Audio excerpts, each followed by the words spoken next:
ढोंडो केशव कर्वे का जीवन परिचय। महर्षि कर्वे का जन्म 18 अप्रैल 1858 को महाराष्ट्र के रत्नागिरी जिले के मुरुड नामक गांव में हुआ था।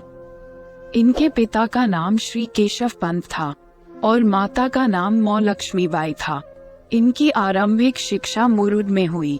पश्चात सतारा में 2 वर्ष अध्ययन करके मुंबई के रॉबर्ट मनी स्कूल में दाखिल हुए। 1884 ईस्वी में उन्होंने मुंबई विश्वविद्यालय से गणित विषय लेकर बीए की परीक्षा उत्तीर्ण की। बीए करने के बाद वे एल्फिंस्टन स्कूल में अध्यापक हो गए। महर्षि कर्वे का विवाह 15 वर्ष की आयु में ही हो गया था और बीए पास करने तक उनके पुत्र की अवस्था 2.5 वर्ष हो चुकी थी। अतः खर्च चलाने के लिए स्कूल की नौकरी के साथ साथ लड़कियों के 2 हाई स्कूलों में वे अंशकालिक काम भी करते थे। भारत में हिंदू विधवाओं की दयनीय और शोचनीय दशा देखकर महर्षि कर्वे मुंबई में पढ़ते समय ही विधवा विवाह के समर्थक बन गए थे। उनकी पत्नी का देहांत भी उनके मुंबई प्रवास के बीच हो चुका था। अतः 11 मार्च 1893 ईस्वी को उन्होंने गोड़बाई नामक विधवा से विवाह कर विधवा विवाह संबंधी प्रतिबंध को चुनौती दी। महर्षि कर्वे ने विधवा विवाह संघ की स्थापना की। अतः 1896 में उन्होंने अनाथ बालिकाश्रम एसोसिएशन बनाया और जून 1900 में पूना के पास हिंगणे नामक स्थान में एक छोटा सा मकान बनाकर अनाथ बालिकाश्रम की स्थापना की गई।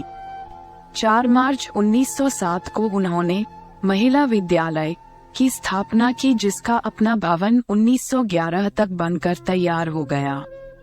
महर्षि डॉक्टर ढोंडो केशव कर्वे भारत के प्रसिद्ध समाज सुधारक थे। उन्होंने महिला शिक्षा और विधवा विवाह में महत्वपूर्ण योगदान किया। उन्होंने अपना जीवन महिला उत्थान को समर्पित कर दिया।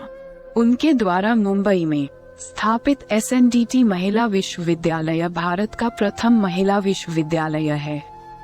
वे वर्ष 1891 से वर्ष 1914 तक पुणे के फर्गुसन कॉलेज में गणित के अध्यापक थे। सन 1936 ईस्वी में गांवों में शिक्षा के प्रचार के लिए महर्षि कर्वे ने महाराष्ट्र ग्राम प्राथमिक शिक्षा समिति की स्थापना की, जिसने धीरे धीरे विभिन्न गांवों में 40 प्राथमिक विद्यालय खोले। स्वतंत्रता प्राप्ति के बाद ये कार्य राज्य सरकार ने संभाल लिया। सन 1915 में महर्षि कर्वे द्वारा मराठी भाषा में रचित आत्मचरित नामक पुस्तक प्रकाशित हो चुकी थी। 1942 में काशी हिंदू विश्वविद्यालय ने उन्हें डॉक्टर लिट की उपाधि प्रदान की। 1954 में उनके अपने महिला विश्वविद्यालय ने उन्हें LLD की उपाधि दी। 1955 में भारत सरकार ने उन्हें पद्म विभूषण से अलंकृत किया और 100 वर्ष की आयु पूरी हो जाने पर 1957 में मुंबई विश्वविद्यालय ने उन्हें LLD की उपाधि से सम्मानित किया। 1958 में भारत के राष्ट्रपति ने उन्हें देश के सर्वोच्च सम्मान भारत रत्न से विभूषित किया। भारत सरकार के डाक तार विभाग ने इनके सम्मान में एक डाक टिकट निकालकर इनके प्रति अपनी श्रद्धा प्रकट की थी।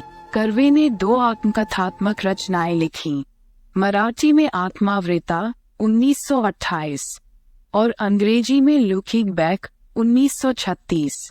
उन्होंने 105 वर्ष के दीर्घ आयु प्राप्त की और अंत तक वह किसी न किसी रूप में मानव सेवा के कार्यों में लगे रहे। 9 नवंबर सन 1962 को इस महान आत्मा ने इस लोक से विदा ली।